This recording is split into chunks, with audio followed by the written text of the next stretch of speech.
This is the idea behind the expectation maximization algorithm. We're going to guess some random parameters. They're probably going to be bad. We're going to label our data with that theta. So we're going to run Viterbi. So we use that theta to label our data. That's expectation. Under the model, what do I expect to happen? Okay.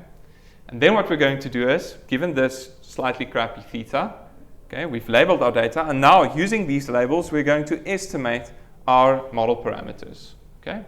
And they're going to be pretty bad to start off with. Okay. Now we've got a new theta. We've got a new a and a new phi, which is theta. Okay. We use that new a and new phi to label our data again. Okay. Then we use the new labels. We update these guys. Okay. Then we label the data again. Tung, tung, tung, tung, tung, tung, tung. So it goes like this. Okay. Does that make sense? And we're going to look at two flavors of expectation maximization. The one is to do what I suggested, which is just use Viterbi, and that's Cassandra's approach about not worrying too much about these soft probability stuff. She's not a Bayesian, right? She just cares about the most likely path, and it will turn out to work pretty well, okay? And that's called hard EM, hard expectation maximization. But let's just step through that a little bit more formally. I like to use this analogy that this is like the k-means for HMMs. Okay, I put this in quotes because it's not really the truth, okay? But it's a nice way of thinking about it. So can you remember k-means, the k-means algorithm? You've got some data, and they're spread out in a way, and you want to cluster this data according to some, I don't know, cluster means there and there.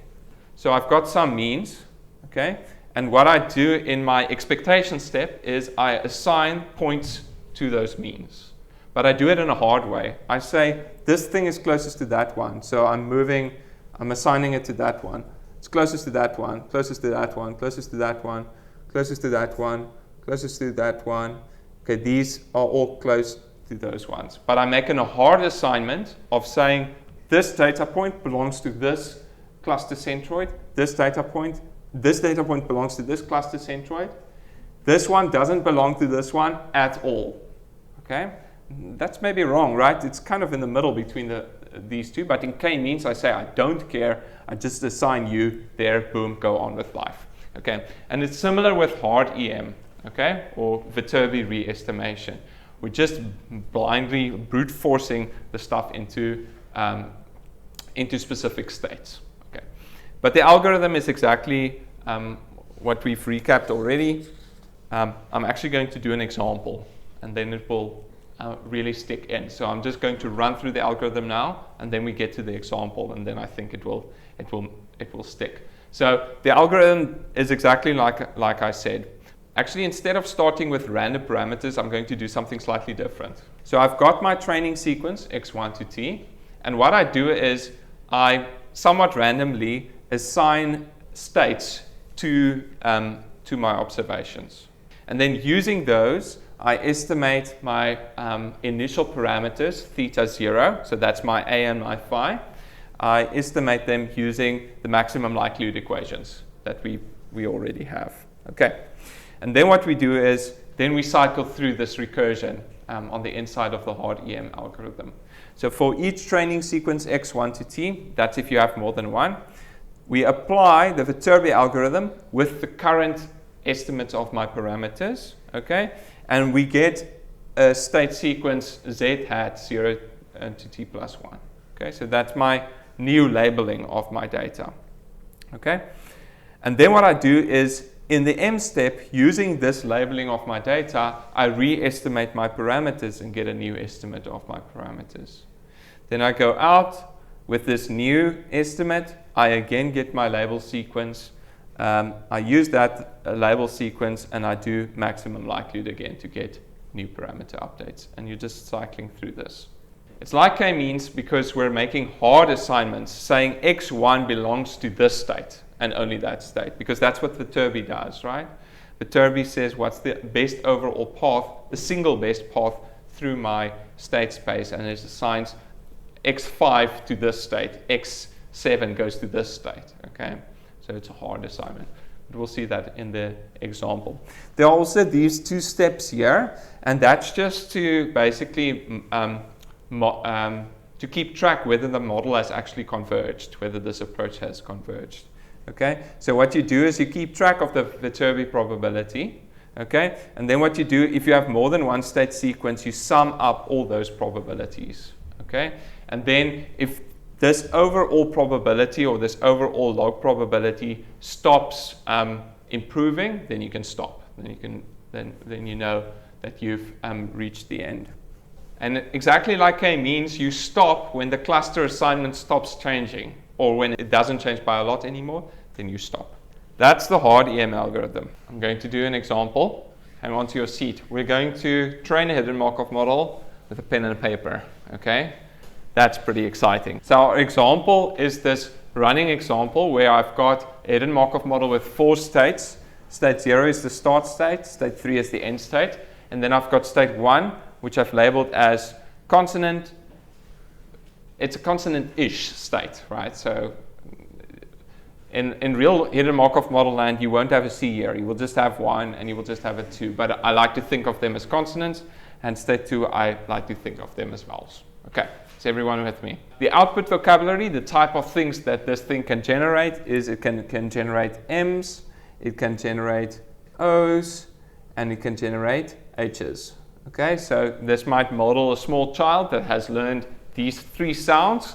Okay, and now this HMM can generate things like more, or, things like that. Okay, for some weird reason. Okay, I give you a single training sequence. The single training sequence looks like this. Okay, that is your training data. Okay, and because we're learning the model, we want to estimate its parameters. There are 2 sets of parameters. The one is the transition probabilities. So for instance, I want to know what is the probability of transitioning from a start state to my C state. What is that?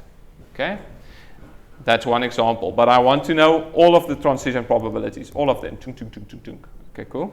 And then the other probabilities that we need is the emission probabilities. So for instance, I want to know what is the probability of when I'm in a C state generating an M, okay? Or what is the probability of when I'm in the V state generating an H, okay? And we want to estimate that, we want to estimate that, we want to estimate that, okay?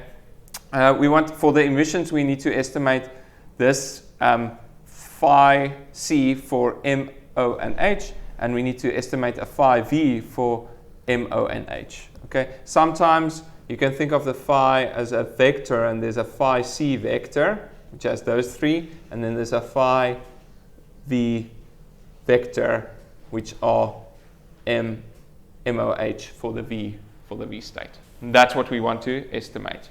This is our training sequence. Cool. Let's run the algorithm. Hard EM. Okay, what I'm going to do is I'm going to pretend like we've been running this algorithm for a little bit, okay, and now we get to the E step, okay, and then we're going to do M step, okay? And it goes back and forth like this. Step 1, E step. Quickly remind me, what is the E step in hard EM? What's the algorithm that I run in the E step with hard EM? You run Viterbi. So let's just go back to the previous slide. For hard EM, we run Viterbi. So we've got some guess for this and for all of these things. We've got our training sequence observed. We run Viterbi and we figure out, oh, this M is assigned to a C. This O is assigned to a C. This O is assigned to a V. So according to my current parameters, what is the best path through my HMM? That's the E step in hard EM. So that's the E step.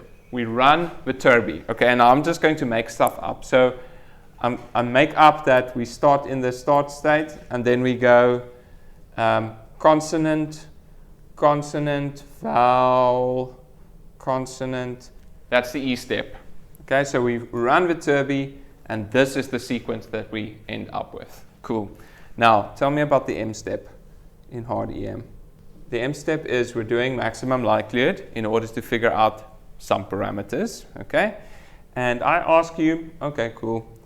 Well, remember you used some initial parameters to do this, and now we're going to update those parameters. Now I ask you, okay, cool. Tell me what is the maximum likelihood estimate with my current estimated state sequence of, I don't know, transitioning from C to V. Okay, I like that some of you are counting. That's exactly what you should be doing. But before you count, tell me what's at the bottom here. Count of what? That's right. C, okay, cool. And then? CV. Okay, that is exactly right. You're just counting up, okay? So a little small child can do this, right? Okay, so let's just count this. So the count of C, that's easy. It's 4, okay? And then the number of CV transitions are 3. We've estimated 1 parameter by hand for a hidden Markov model on pen and paper. How amazing is that? Do you feel excited on the inside?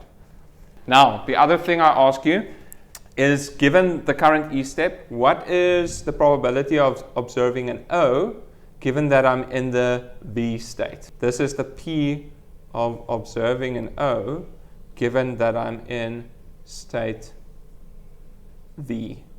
What's the equation here? I'm going to count up stuff and I'm going to divide by a count of other stuff.